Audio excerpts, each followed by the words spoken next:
SCAN-Habor in East Harlem reaches out to young people and families and parents like this who are struggling, and then provides them with positive opportunities, programs, hope. Gotta focus on the kids who's not involved with what's going on now, so that way they don't take on the beef later down. Because that's all it is. You just gotta focus on the youth. Andre, you said this is crazy. It is crazy, but you ain't crazy. It's the environment that's crazy. SCAN started in 1977. It was Park Avenue socialites, very good people who wanted to teach people to be good parents. But some of the things that they did, now we look back, it's like SCAN stood for Suspected Child Abuse and Neglect. Who wants to go there? Like, that's terrible. But at the time, in that culture, you know, they were doing a good thing, and that's what a good thing looked like then. It was culturally insensitive when the people had the best intentions. And so when we came, my mom, we were in the South Bronx. There's crack, you know, there's a drug epidemic. It's a terrible place. People are selling things, they're selling themselves. And I was a little kid, you know, 8, 9 years old. I was already taking the subway, doing things I probably shouldn't have been doing. You know, our apartment was very dirty. We had mice and rats on our bed when we slept sometimes. And, you know, my mom just did her best, but she was struggling. And at some point, ACS or BCW at the time, that was the child welfare people, they came to take us away from my mother. And so she ends up going to family court. Part of her plea deal with the family court was to go to a place called Suspected Child Abuse and Neglect, SCAN. And that's how we got to SCAN. So my initial impressions of SCAN were terrible. I wanted nothing to do with it. It was part of this thing that was trying to separate my family and create, you know, horrific conditions for us. This was in 85, 86. I think Lou came in 87, and then it became something different when they hired Lou. It was different. He came with different experience. It became a more mature agency. When we had programming and things and Lou was hired, I'd go in his office and we'd fight about things like budgets. I'm 12 or 13, I think about this now. I'd sit in the seat, I'd squirrel around. I'd say, one day I'm gonna be the boss of you, how about that? You know, I'd say these things and I'd be there sitting in his seat and he just let me do it, right? And they'd let me kind of take over the office a lot of the time.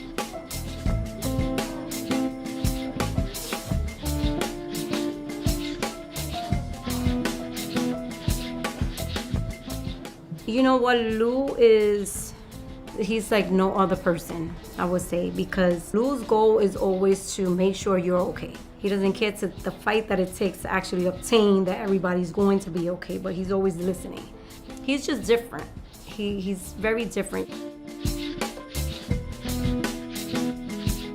I came to SCAN because I had 3 young children that actually attended an after-school program. I had 4 children at the time, only 3 of school age, and they were there. So I had a retail job, so the after-school program was good because I could be at work, and you know, there was a safe place for my children to actually attend. And in meeting the staff that actually worked with my children, one of the staff members one day said to me, "Would you like to work here?" And I'm like, "Oh, doing what exactly?" And she says, "Well, you know, we're looking for staff that can help out in the classrooms with the children."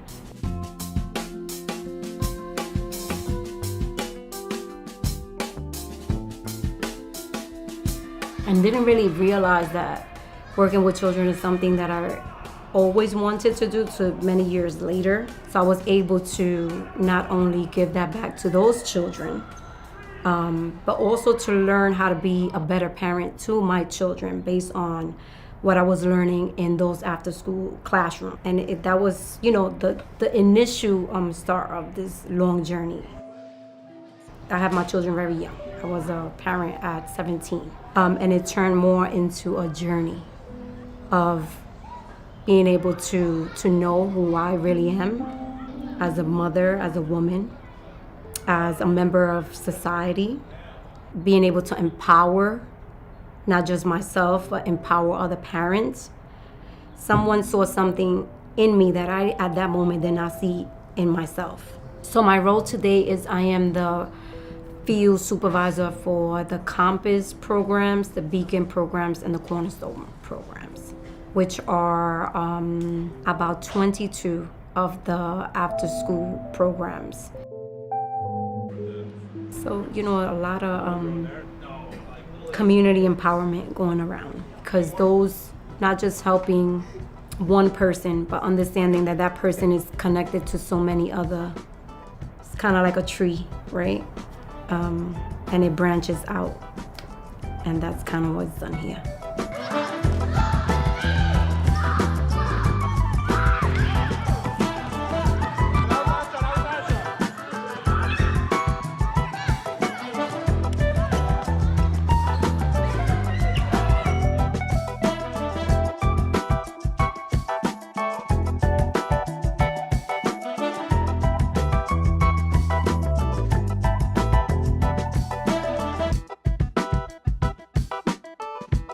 With Reach for the Stars program, they pushed me really hard to be the best person I am today. They pushed me very hard to use my connections, use all the things that I had, and they pushed me to be the best.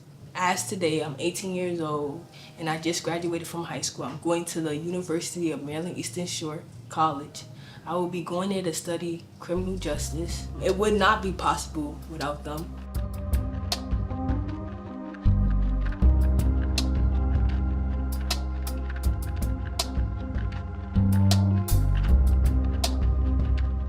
It made me know what I want to do. Like, it just made me want to go and keep pushing and never stop, because somebody saw the light in me and I didn't see the light in myself. So, yeah.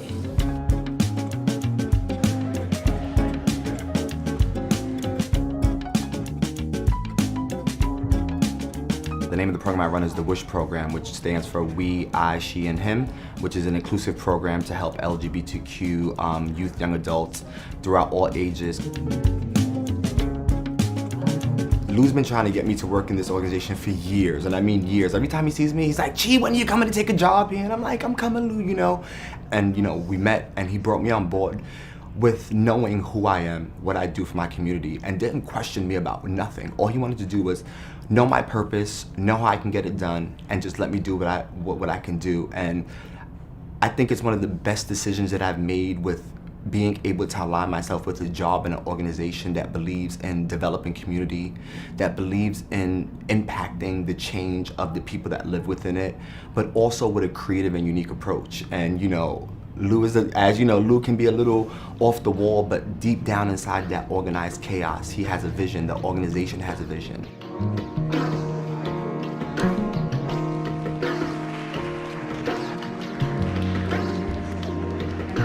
A lot of kids who are going through family rejection, 16, 15, it's like, how can we provide resources to keep them safe, to make them feel like they're loved and supported, and really work with the families at that, to teach the families that, how do you accept a person that challenges your faith, or challenges your norms, or challenges your existence, right? A part of my mission here that I want to really connect is bringing valuable but life-saving services like HIV testing, STI screening, mental health counseling and therapy, because in New York State, New York City, it's hard to access these services of quality care without being, turned away and facing those barriers. So for me, I would like to apply for grants, build funding, but make WISH a staple of LGBTQ services in New York City. We post like our services online, we promote our events that we do, and it starts to pick up steam, like our Mix Up Mondays that we started back in March. We started off the first night with 90 brand new kids that came, that never been to our center.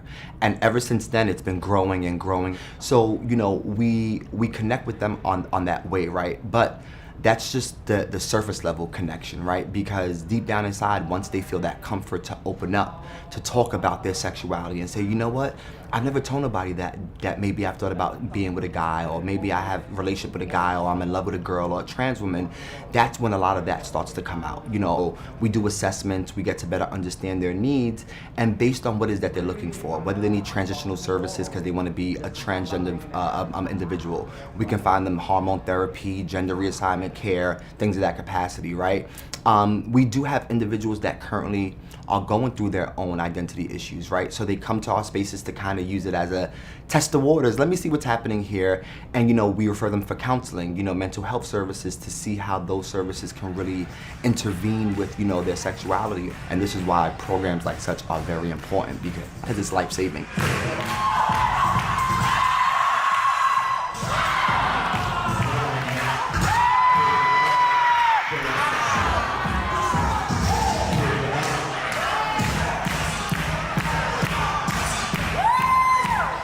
My background comes from the house and ballroom community, which is the Vogue scene, which is a big underground movement here in New York City, but across the nation and across the world, with voguing, impact and culture. I've had my own Kiki house with a lot of the young kids, with adults. You know, one thing that I use is dance as, you know, a form of intervention. Because when you're dancing, you're free. There's no thoughts on your mind. You feel liberated, you know, and it's very cathartic, where you can just liberate yourself. So I find different ways to work with these different things of self-value, rejection, you know, homophobia, you know, stigma that a lot of these kids may face. You know, a kid may come to one of our spaces and use our Vogue class to really get over his diagnosis, or to really get over his homelessness.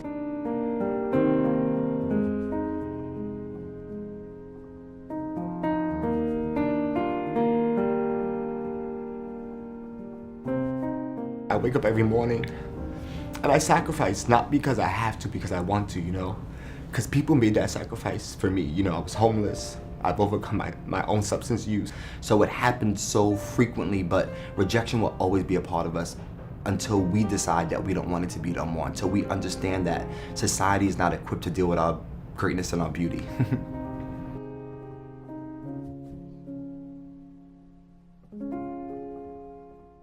When I came here first, I came here as just a line worker, as one of the staff group teachers, and I slowly but surely and swiftly climbed the ladder and was able to be admin, assistant director, and now I'm a director. So these things really help mold and motivate me to do the things that I'm doing now and in this position. And because I was one of the kids from this development, and I was sincerely just like running around, just very loose and wild out here. And when you have programs like this, it's a big major help. And it was a big major help for me. And I'm so happy that I can now help others the way I felt like I needed help. So without having these kind of programs like SCAN-Habor and just any type of after school program, I feel like is super important, because a lot of the times in this community, we have big families. And that's not to say that the parents aren't able or not willing to do so. Sometimes they just can't. So had not have people like Brother George, or people like the center, or just any type of after school programs or youth programs, I would have totally not had a good example. Not because my mother wasn't willing to show me a good example, but because me personally, my mom has 13 children. So it was just not a lot of space for her to give a good example. It was just a lot of space for her to do what was needed that day for her children. So without these programs, I do believe that I would have been maybe by the wayside, maybe just still out there running the streets at the age of 37 being rough.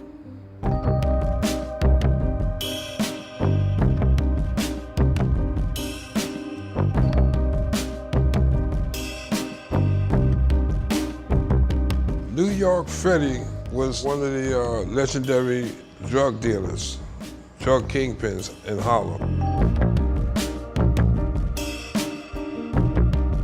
We got in business 1973, and that continued until 1982, 84 when he went away. By coincidence, a gentleman that I had known from many, many years ago, New York Freddie Myers, who was one of the major heroin dealers in New York City, if not the major heroin dealer back in the 70s and early 80s. Freddie had just gotten out of prison after serving 24 years, and I said to myself, yeah, it'd be interesting for the kids to meet him. And Luke was doing work with the gangs, and he wanted somebody with credibility, street credibility, to speak to them. And so he was introduced to Freddie. And Freddie, Freddie said, well, I want to bring Georgie with me. Georgie started talking about his drug addiction and how that destroyed his life. When Georgie finishes with his story, which was very poignant and sad, and the kids were sort of subdued, I even said a little bit about my life, which I had never done before, because I thought now was the appropriate time for me to jump in there. But just listening to our stories. Each of us sharing those moments in our lives when we were in their shoes. So then I met Lou. He said, man, I got something for you to do. We said with the gangs, we doing a tournament and the kids out there's unruly.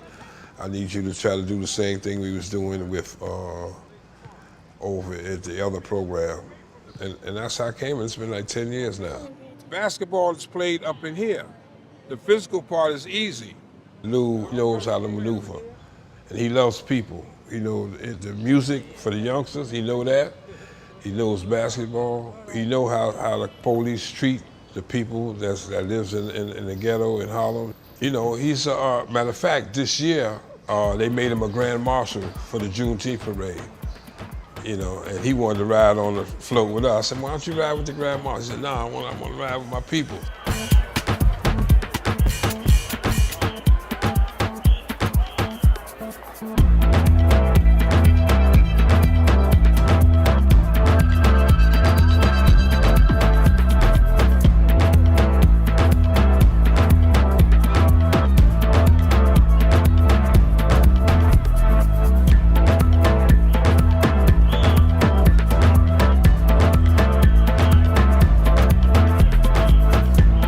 It's so important to be a part of events like this because they've contributed to our history and our lineage one way or another. All of us being black and brown children, we have to continue telling our stories and creating new ways and perspectives because that's what we do as we go on in life. So being a part of the Freedom Riders event, being a part of Juneteenth events, we're embracing our black culture because our black culture is embedded in history in U.S. worldwide. So I feel like we have to tap into those subjects because that's who we are, especially as performers. We have the gift to tell these stories in unique ways, various arts versus acting, singing, dancing. Right. So to me, that was a sign of, some progress in this world that ultimately we all need to come together and struggle together. Right. It can't just be black people for black people, Jewish people for Jewish people, Puerto Ricans for Puerto Ricans, Italians for Italians, because we can't win that way. Right. We can only win if we all come together. Non perché mi piace il giglio, gli altri fiori sprezzerò.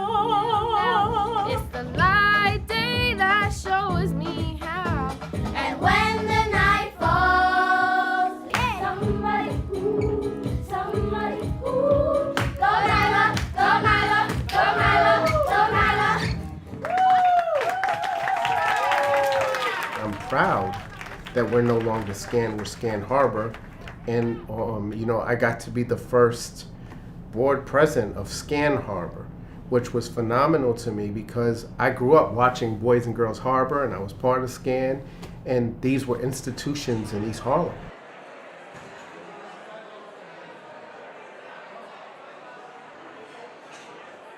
And when you celebrate the merger that we've accomplished, and you think about what Jamel and Lou just talked about, I think about the struggles that we had at the harbor, but how beautiful and efficient the merger has been. None of us on the team, and especially not me, were fast enough to win any of the individual races, but occasionally we won a relay race. And that happened because we got our baton passes right, because we practiced them more often than some of the other teams messed theirs up. And our coach, Greg Perry, taught us a lot about the value of practice, but he taught us a lot more about leadership and about life. In 1974, I chose to go from Westchester County to go to school at Fordham Prep in the Bronx. And 1974 to 78 was not the time that you raised your hand to say, I was leaving and getting on a train going into the Bronx. But I think that's the spirit of Boys and Girls Harbor and SCAN.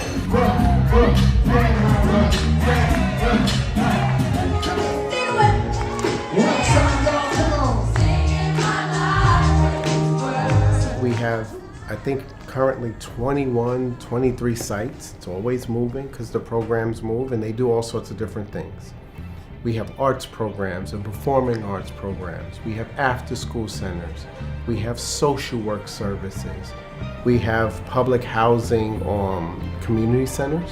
We have LGBT programs that were controversial at some points. We work with people who are trying to overcome gangs.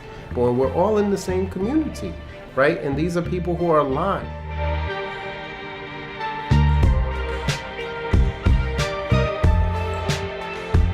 And, you know, basically, the world has changed, and we've changed with it.